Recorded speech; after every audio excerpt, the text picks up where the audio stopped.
look, new patch for Armoured Warfare. What do you suppose is in it? Well, there's this new button in the garage for one thing. Just up here, above your notifications. Record matches, I'll have some of that. And here's one I prepared earlier. Oh, yeah, welcome to today's bonus video, by the way. I should have probably put that at the start of the video. Armoured Warfare patch 0.14. Introducing, amongst a whole bunch of other things, a fully integrated into the game replay system, which, unlike, for example, you see, I mean, World of Tanks has had a replay system since forever, but it's never been officially supported and integrated into the game. Of course, it works, and it works very, very well, but it works very, very well after a long process of trial and evolution. The World of Tanks replay system, when it was first introduced, absolutely terrible. And over the years, it's matured, even though it is still not yet officially supported by Wargaming.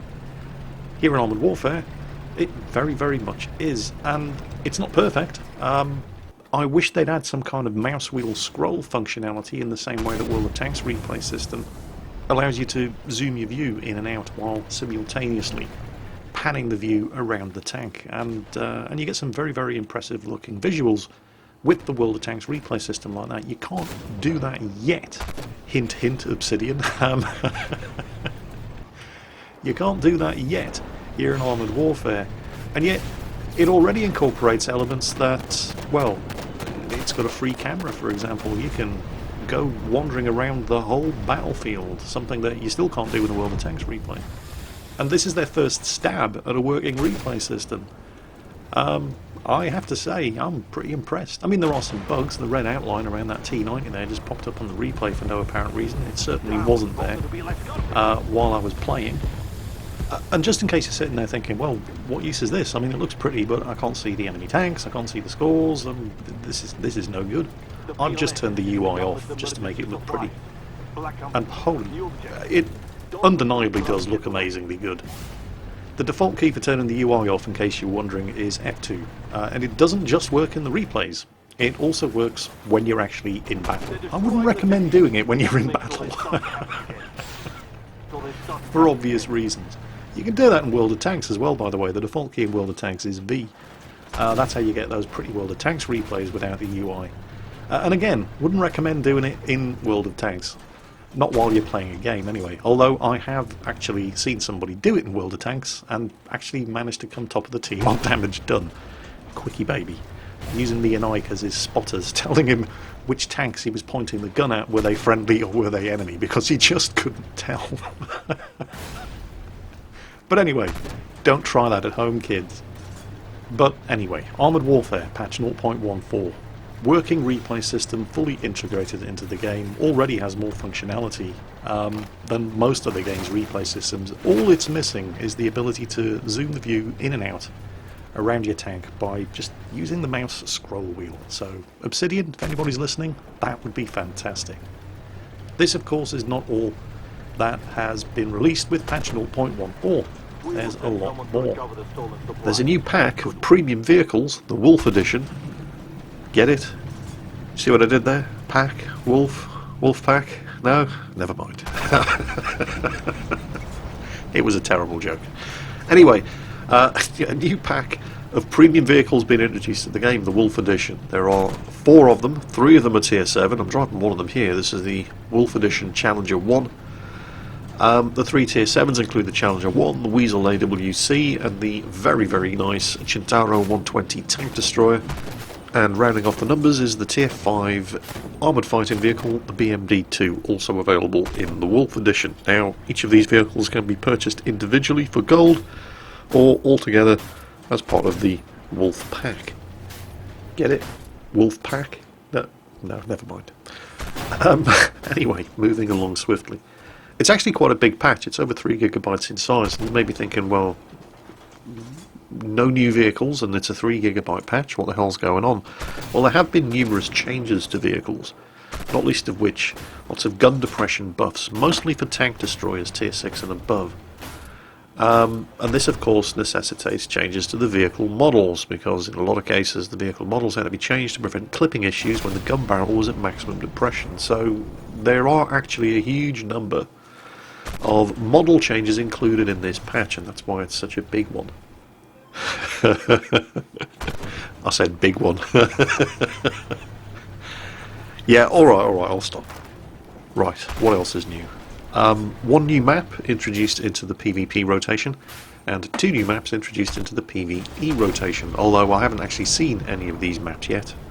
It was kind of late, or rather early in the morning, when I was patching my copy of Armored Warfare, and there just weren't enough people on the server in order to populate and get a decent stab. Certainly on hard difficulty setting in co-op battle, I was the only person queuing up, so I haven't seen any of the maps yet, but if you have, let me know what you think.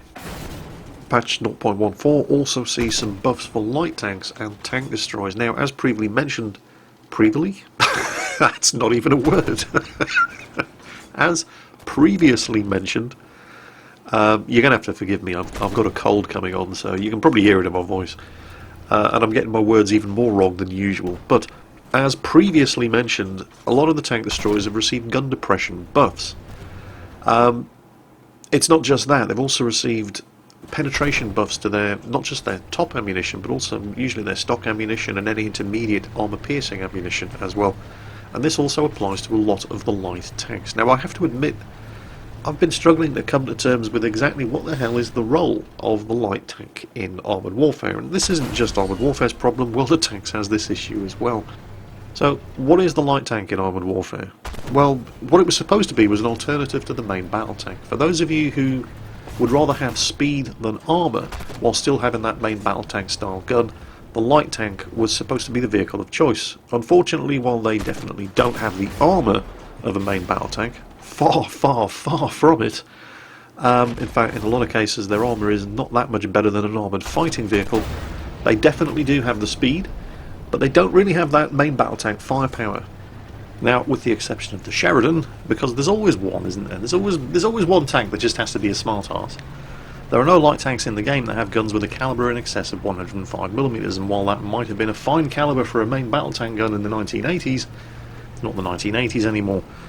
And so the light tanks really can't compete with the main battle tanks in terms of firepower, and they certainly couldn't stand in front of a main battle tank just trading shots, because the main battle tank's got the armour, and as well as better armour, it's also got more health, it's got better penetration, it's got better alpha damage, and in some cases it even had a better rate of fire. So aside from your speed, what was the point of being in a light tank? So in order to address this issue, light tanks of tier 6 or higher have almost all received buffs to the penetration of not just their armour piercing, but in some cases also their high explosive anti-tank shaped charge ammunition as well. In fact, the only light tank that hasn't been touched is the XM8 Thunderbolt, which is already doing quite well in respects to its armour penetration.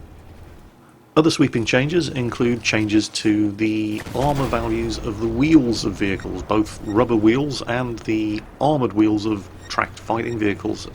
Now you should find it significantly easier when shooting through the wheels to actually do damage to the tank on the other side.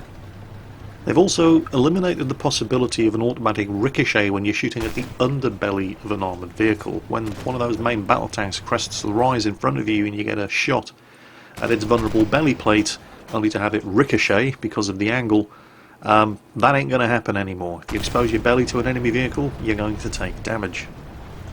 I could go on and on and on about all the minor tweaks and changes and updates that have been introduced in this patch, but I do encourage you to read the patch notes and also see what people are saying about them on the forums. Not all of these changes have been popular, and it's not all just your traditional knee-jerk forum whiners. Some people do have some, well, certainly what to them appear to be valid complaints about the changes in this patch. But it is a big patch, even if no completely new vehicles have been introduced, although there is a new vehicle on the way, the M1134 ATGM, based on the popularity of the Swingfire, for example, which has no guns whatsoever and relies on anti-tank guided missiles for offence. They're introducing another one, which I believe is going to be tier 7, another premium vehicle, but that's coming up in the near future. For the moment, this is it, patch 0.14, Armoured Warfare. Very, very swanky new replay system, which of course is the most important thing as far as I'm concerned. But there's a whole host of other changes as well, and to mark the release of the patch this weekend only, from the 25th to the 27th of March, first victory of the day, whether that be PvP or PvE in any vehicle, will net 400% bonus reputation awards. So get out there and play, I suppose. And that's it for today's bonus video. A quick look, by my standards anyway, it has been over 10 minutes, but certainly by my standards, a quick look at Armoured Warfare patch 0.14. I hope you enjoyed this bonus video, and as always, take care, and I'll catch you next time. Good work. Losing their ordnance should be a heavy blow to the PLM. They won't be blowing up anything for a while.